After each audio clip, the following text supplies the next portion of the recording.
Perkenalkan, saya dari perwakilan kelompok 5 akan mempresentasikan materi mengenai pengelolaan keuangan pendidikan. Sebelum memasuki materi, saya akan memperkenalkan anggota kelompok 5.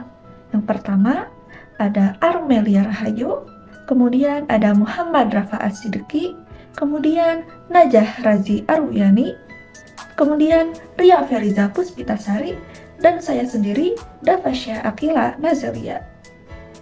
Pengertian pengelolaan keuangan dalam pendidikan. Pengelolaan berasal dari kata manajemen atau administrasi. Hal tersebut seperti yang dikemukakan oleh Husaini Usman. Manajemen diterjemahkan ke dalam bahasa Indonesia menjadi manajemen atau pengelolaan. Menurut M. Manulang, manajemen merupakan sebuah seni dan ilmu perencanaan, pengorganisasian, penyusunan, pengarahan, dan pengawasan sumber daya untuk mencapai tujuan yang sudah ditetapkan. Dari pengertian tersebut, dapat disimpulkan bahwa manajemen atau pengelolaan adalah suatu proses kegiatan perencanaan, pengorganisasian, penyusunan, pengarahan, pengendalian, serta pengawasan terhadap penggunaan sumber daya organisasi, baik sumber daya manusia, sarana prasarana, sumber dana, maupun sumber daya lainnya untuk mencapai tujuan organisasi yang telah ditetapkan secara efektif dan efisien. Kemudian, apa sih tujuan dari adanya pengelolaan keuangan dalam pendidikan? Menurut Kementerian Pendidikan Nasional, tujuan pengelolaan keuangan pendidikan yaitu yang pertama, untuk meningkatkan akuntabilitas dan transparansi penggunaan dana sekolah. Yang kedua, meningkatkan efektivitas dan efisiensi penggunaan dana sekolah. Yang ketiga, mendorong pemanfaatan pendanaan sekolah secara lebih ekonomis. Yang keempat, meminimalkan penggunaan anggaran sekolah. Yang kelima, memupuk kreativitas pencarian sumber pendanaan sekolah. Yang keenam, mendorong kompetensi penanggung jawab keuangan sekolah. Untuk mencapai tujuan tersebut, dibutuhkan kreativitas dan komitmen kepala lembaga pendidikan dalam menggali sumber-sumber dana dan menempatkan bendaharawan yang menguasai pembukuan serta pertanggungjawaban keuangan, serta untuk memanfaatkan dana sesuai peraturan perundangan yang berlaku. Lalu, apa saja sih fungsi dari pengelolaan keuangan pendidikan? Yang pertama, perencanaan atau planning. Fungsi manajemen keuangan pendidikan adalah mencakup perencanaan anggaran lembaga pendidikan berupa penyusunan, proyeksi jangka panjang, dan sebagainya. Yang kedua, pengendalian atau controlling. Ketika telah mengalokasikan keuangan, penting bagi lembaga pendidikan untuk mengendalikannya. Dalam hal ini, fungsi manajemen keuangan pendidikan adalah untuk mengontrol keuangan agar dapat menghindari adanya pengeluaran yang terlalu besar atau biasa disebut overspending dan atau adanya penggunaan dana yang tidak semestinya atau biasa disebut misspending. Yang ketiga ada pemeriksaan atau auditing. Auditing dalam manajemen keuangan pendidikan adalah kegiatan memeriksa dana lembaga pendidikan secara berkala agar dapat disesuaikan dengan laporan keuangan. Yang keempat ada anggaran atau budgeting. Dengan adanya manajemen keuangan, lembaga pendidikan dapat mengalokasikan dana secara tepat dan mudah mengenai biaya yang diperlukan. Yang kelima adalah laporan atau reporting. Fungsi ini untuk melihat keadaan baik atau tidaknya dana yang dimiliki oleh lembaga pendidikan. Suatu pengelolaan tentunya memiliki prinsip-prinsip. Begitupun dalam pengelolaan keuangan pendidikan. Menurut Undang-Undang Nomor 20 Tahun 2003 Pasal 48, prinsip-prinsip pengelolaan dana pendidikan diantaranya yang pertama, transparansi. Transparansi dalam manajemen berarti adanya keterbukaan dalam mengelola suatu kegiatan. Transparansi sangat diperlukan dalam rangka meningkatkan dukungan orang tua peserta didik, masyarakat, dan pemerintah dalam penyelenggaraan seluruh program pendidikan di sekolah. Yang kedua, akuntabilitas. Akuntabilitas dalam manajemen keuangan berarti penggunaan uang sekolah dapat dipertanggungjawabkan sesuai dengan perencanaan yang telah ditetapkan. Selanjutnya ada efektivitas. Manajemen keuangan dikatakan memenuhi prinsip efektif jika kegiatan yang dilakukan dapat mengatur keuangan untuk membiayai aktivitas dalam rangka mencapai tujuan lembaga dan kualitatif outcomes-nya sesuai dengan rencana yang telah ditetapkan. Selanjutnya ada efisiensi. Efisiensi dilihat dari dua macam. Yang pertama dilihat dari segi penggunaan waktu, tenaga, dan biaya. Kegiatan dapat dikatakan efisien jika penggunaan waktu, tenaga, dan biaya yang sekecil-kecilnya dapat mencapai hasil yang ditetapkan. Yang kedua, dilihat dari segi hasil. Kegiatan dapat dikatakan efisien jika penggunaan waktu, tenaga, dan biaya memberikan hasil sebanyak-banyaknya, baik kuantitas maupun kualitas. Keuangan mikro dan makro dalam pengelolaan pendidikan. Keuangan makro dan keuangan mikro mewakili dua jenis kegiatan terkait pendanaan. Perbedaannya terletak pada cakupannya. Keuangan mikro adalah pendekatan berbasis komunitas yang berfokus pada individu untuk menyediakan uang dan atau layanan keuangan kepada individu. Sedangkan keuangan makro berkaitan dengan perekonomian atau struktur sosial secara keseluruhan. Dalam organisasi sektor publik, terdapat 3 macam kegiatan. Yang pertama, penganggaran, kemudian akuntansi, dan pengauditan. Yang pertama, penganggaran atau budgeting. Penganggaran merupakan proses penyusunan anggaran. Budget merupakan rencana operasional yang dinyatakan secara kuantitatif dalam bentuk satuan uang yang digunakan sebagai pedoman dalam melaksanakan kegiatan lembaga dalam kurun waktu tertentu. Adapun fungsi anggaran, yaitu sebagai alat perencanaan, alat pengendalian, alat kebijakan, alat politik, alat penilaian kerja, dan alat motivasi.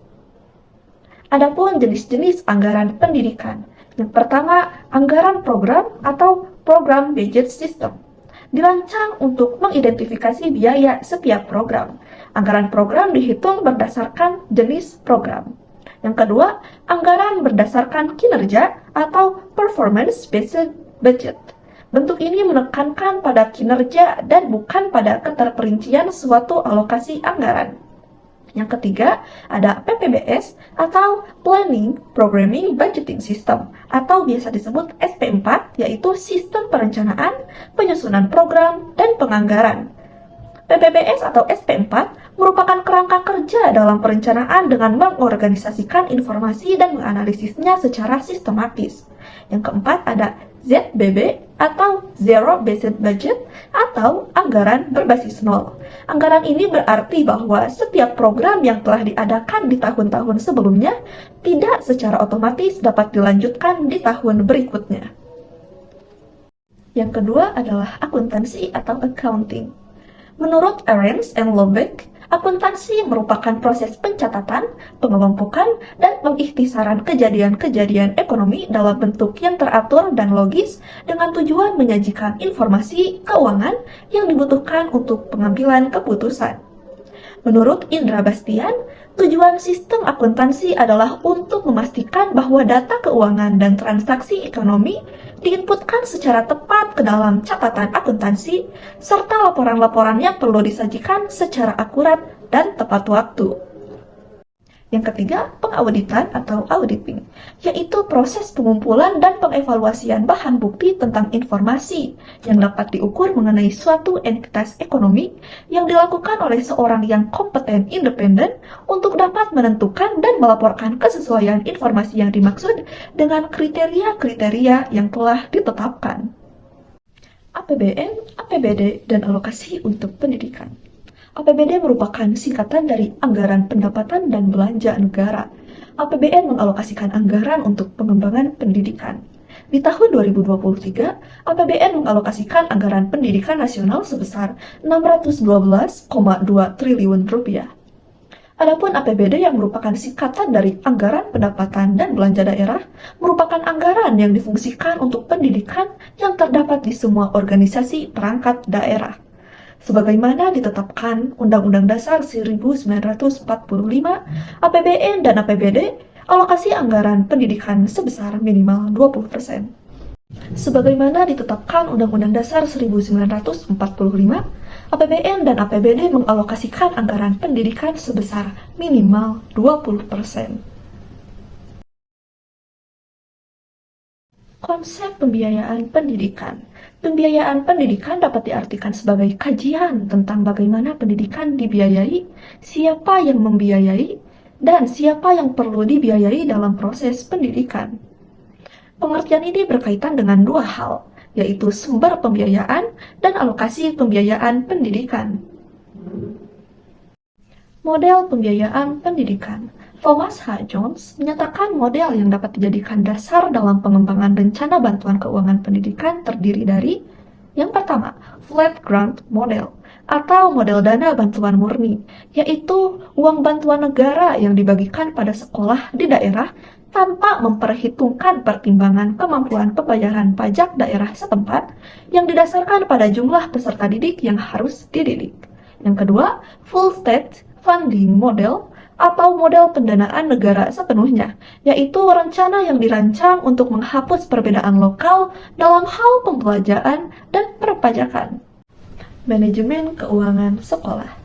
Manajemen akan efektif dan efisien apabila didukung oleh sumber daya manusia yang profesional dalam mengoperasikan lembaga pendidikan, kurikulum yang sesuai dengan tingkat perkembangan dan karakteristik peserta didik, kemampuan dan komitmen tenaga kependidikan yang andal, sarana prasarana yang memadai untuk mendukung kegiatan belajar mengajar, dana yang cukup untuk menggaji staf sesuai dengan fungsinya, serta partisipasi masyarakat yang tinggi.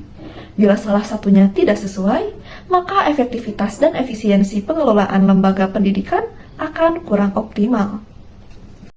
Dalam pengelolaan Vincent P. Costa, diperlihatkan cara mengatur lalu lintas uang yang diterima dan dibelanjakan, mulai dari perencanaan, pengorganisasian, pelaksanaan, pengawasan, dan penyampaian umpan balik.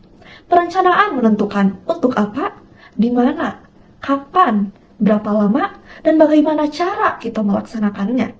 Pengorganisasian menentukan bagaimana aturan dan tata kerjanya. Pelaksanaan menentukan siapa yang terlibat, apa yang dikerjakan, dan masing-masing bertanggung jawab dalam hal apa. Pengawasan dan pemeriksaan mengatur kriterianya, bagaimana cara kerjanya, dan akan dilakukan oleh siapa.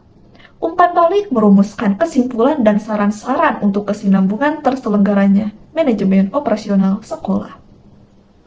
Mengenai strategi pengelolaan keuangan, diamanatkan oleh Undang-Undang Dasar 1945 Pasal 31 dan dipertegas dalam Undang-Undang Dasar 1945 Pasal 31 yang telah diamandemen bahwa pemerintah mempunyai kewajiban untuk mengatur dan membiayai pendidikan sesuai dengan fungsinya dalam mengatur dan memberikan kesejahteraan hidup rakyat.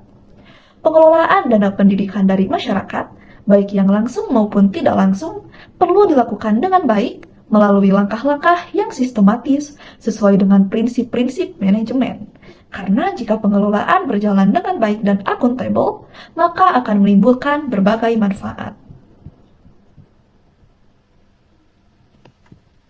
Pengelolaan keuangan pendidikan lebih difokuskan dalam proses perencanaan alokasi secara teliti dan penuh perhitungan, serta mengawasi pelaksanaan dana, baik biaya operasional maupun biaya kapital, disertai bukti-bukti secara administratif dan fisik sesuai dengan dana yang dikeluarkan. Biaya dan mutu pendidikan. Biaya merupakan salah satu faktor penting dalam terselenggaranya proses pendidikan, bukan hanya berkaitan dengan besarannya, melainkan juga dengan penentuan program kegiatan pendidikan yang dipandang paling signifikan untuk mendongkrak mutu pendidikan dengan memperhatikan konteks lingkungan efektif yang mengitari lembaga pendidikan tersebut. Hal ini berarti bahwa upaya untuk meningkatkan mutu pendidikan sangat tidak mungkin tanpa melihat aspek biaya, bukan hanya pada besarannya, tetapi juga dalam arti efisiensi dan efektivitasnya. Mungkin dicukupkan sekian presentasi dari kelompok kami mengenai pengelolaan keuangan pendidikan. Mohon maaf atas segala kesalahan dan kekurangannya. Wassalamualaikum warahmatullahi wabarakatuh.